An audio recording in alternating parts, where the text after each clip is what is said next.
Assalamualaikum warahmatullahi wabarakatuh. Baiklah, nama saya Vivi Sani, NIM 2117063. Baiklah, di sini saya akan menjelaskan tentang materi hidup tentram karena jujur dan adil. Nah, di sini saya akan menjelaskan tentang adil, yang dimana adil itu yaitu melaksanakan segala perintahnya dan menjauhi segala larangan-larangannya, serta tidak menyekutukan syirik atau terhadapnya, karena sebagaimana yang telah difirmankan Allah SWT dalam Al-Quran bahwa perbuatan syirik merupakan kezaliman yang sangat besar, atau berlaku adil kepada orang tua serta mendoakan keduanya, atau selama tidak mengajak kepada kemusyrikan. Dengan demikian, adil dalam pengertian meletakkan sesuatu pada tempatnya, berarti memberikan hak kepada setiap yang berhak tanpa mengurangi dan menambahi, atau menegakkan keadilan adalah perbuatan yang paling mendekati ketakwaan. Nah, dalam rangkaian ayat ini dipahami secara menyeluruh, maka akan mengerucut kepada sebuah kesimpulan bahwa berperilaku adil merupakan ciri dan karakter utama orang yang beriman dan beramal soleh. Maka Allah menjadikan imbalan yang besar bagi orang mukmin yang berlaku adil kepada siapapun. Tetapi sebaliknya, orang-orang mukmin yang tidak menegakkan keadilan dimasukkan ke dalam kategori orang-orang yang ingkar dan mendustakan agama. Nah, yang dimaksud itu sebagaimana yang digunakan ayat ini, kata adil dinyatakan juga dengan istilah atau kits sebagai petunjuk. Al-Quran membawa amanah bagi setiap manusia untuk berperilaku adil karena memperoleh keadilan adalah hak asasi bagi setiap manusia. Al-Quran menjamin hak asasi manusia, termasuk kewajiban menegakkan keadilan atau berperilaku adil. Berlaku adil bukan merupakan kewajiban biasa. Lebih dari itu, menegakkan keadilan merupakan amanah yang wajib disampaikan kepada yang berhak menerimanya, seperti yang ditekankan Quran Surat An-Nisa ayat 58 ini, yang dimana artinya sesungguhnya Allah menyuruh kamu menyampaikan amanat kepada yang berhak menerimanya dan menyuruh kamu apabila menetapkan hukum di antara manusia supaya kamu menetapkan dengan adil. Sesungguhnya Allah memberi pengajaran yang sebaik-baiknya kepadamu. Sesungguhnya Allah adalah Maha mendengar lagi Maha melihat.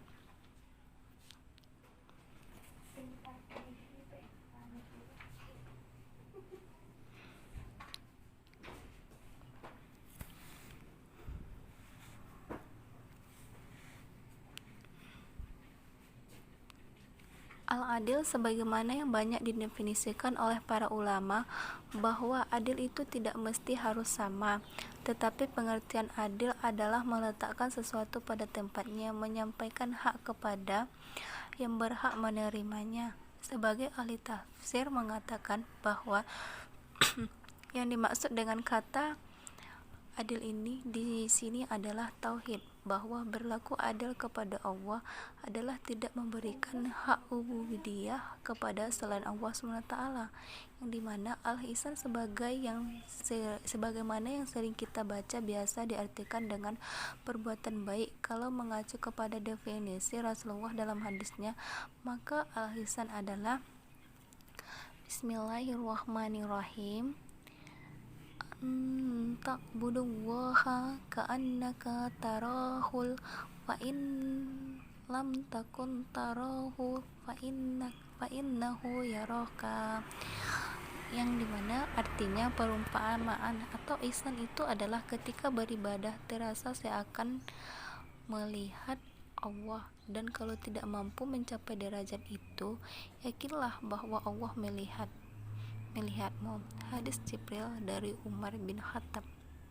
Nah, dari semangat hadis ini dapat dipahami bahwa dalam berbuat baik kita harus istiqomah atau konsisten dan berbuat yang terbaik yang mampu kita lakukan, dan di samping kita juga harus senantiasa meningkatkan kualitas etos kerja kita menjadi semakin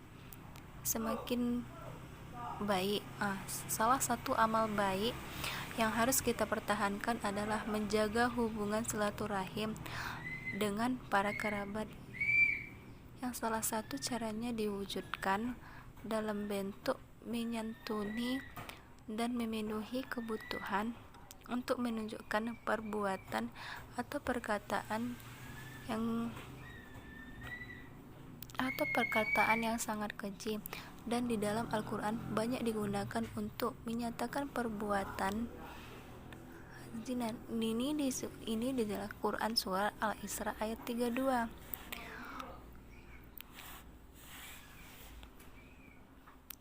Dengan ayat ini Allah SWT mengingatkan agar manusia menjaga hak-hak sesama. Adanya perintah untuk berbuat adil, berarti ada larangan untuk berbuat zalim dan keji. Adanya perintah untuk berbuat baik, berarti Allah melarang untuk berbuat mungkar dan jahat. Dan adanya perintah untuk memberikan kepada kaum kerabat, berarti Allah SWT melarang untuk melanggar hak orang lain dan melakukan permusuhan baik terhadap kerabat maupun kepada orang lain.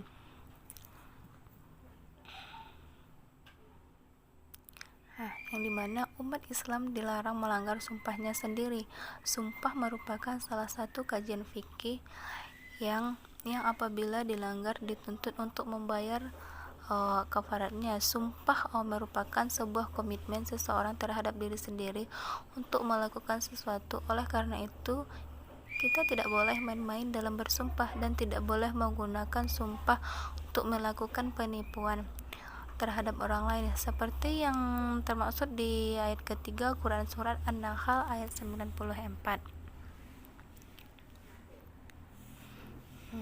Yang dimana, dan janganlah kamu jadikan sumpah-sumpahmu sebagai alat penipu di antaramu yang menyebabkan tergelincir kakimu sesudah kokoh tegaknya, dan kamu rasakan kemelaratan di dunia karena kamu menghalangi manusia dari jalan Allah, dan bagaimana azab yang besar.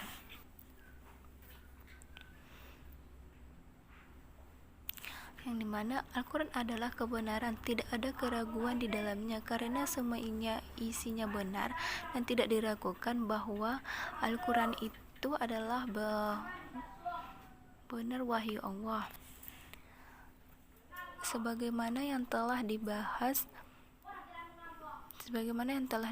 pada permulaan bab ini, bahwa Islam memerintahkan umatnya untuk berperilaku adil kepada siapapun, dan di ayat ini ditegaskan bahwa Al-Quran adalah sumber kehidupan, adalah sumber keadilan dan mengarahkan manusia untuk berbuat adil di dalam bertindak dan menghukumi suatu perkara.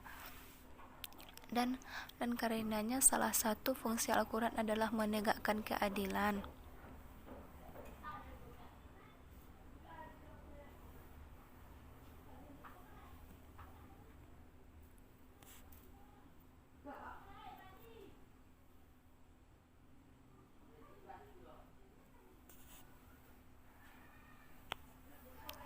Dalam rangka menegakkan keadilan ini tidak diperkenankan menyelesaikan suatu perkara dengan hawa nafsunya.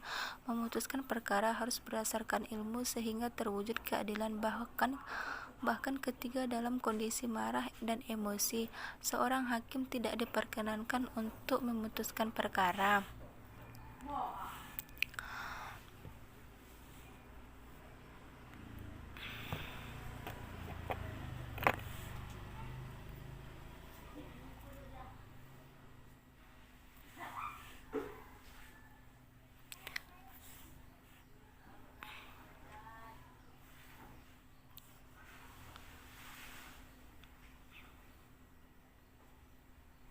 Di dalam ayat ini ada hadis Bukhari. Bismillahirrahmanirrahim. An Abi Hurairah anna Rasulullah sallallahu alaihi wasallam qala hayatul munafiqi salasa isa haddasa kazaba wa isa wa'ada ahlafa wa iza tu'mina khona. Riwayat Bukhari. Yang dimana artinya dari Abu Hurairah radhiyallahu anhu, sesungguhnya Rasulullah SAW bersabda, tanda-tanda orang munafik itu ada 3, yaitu apabila ia berjanji Apabila ia berbicara, ia berdusta, dan apabila ia berjanji, ia mengingkari, dan apabila dipercaya, ia berkhianat. Hadis riwayat Bukhari. Yang dimana seseorang muslim itu yang sebenarnya harus menjauhi segala bentuk kebohongan seperti pengkhianatan, pengingkar janji, kesaksian palsu, manipulasi dan menggunjing dan lain sebagainya. Di mana di sini saya akan menjelaskan pengertian jujur. Itu jujur merupakan salah satu sifat wajib para nabi dan rasul karena mereka berkewajiban menyampaikan wahyu kepada umatnya sebagaimana beliau menerima wahyu dari Allah, tidak kurang dan lebih. Kejujuran tidak hanya berkaitan dengan bicara saja, tetapi kejujuran itu mencakup segala sisi kehidupan, penampilan, cara berjalan, bekerja, kebiasaan, dan lain-lain. Yang ketiga adalah kejujuran adalah karakter utama orang Islam karena kejujuran merupakan bagian yang tidak terpisahkan dari kesempurnaan keimanan dan keislaman seseorang. Yang terakhir itu adil. Menurut bahasa adalah meletakkan sesuatu pada tempatnya, bersikap adil terhadap Allah SWT, berarti melaksanakan segala perintahnya dan menjauhi segala larangannya serta tidak menyekutukannya. Nah, yang saya baca yang keempat poin ini adalah rangkuman dari materi hidup tentram karena jujur dan adil. Kalau ada pertanyaan, silahkan bertanya di kolom komentar. Kalau saya ada kesalahan dalam pengucapan kata-kata, saya mohon maaf. Assalamualaikum warahmatullahi wabarakatuh.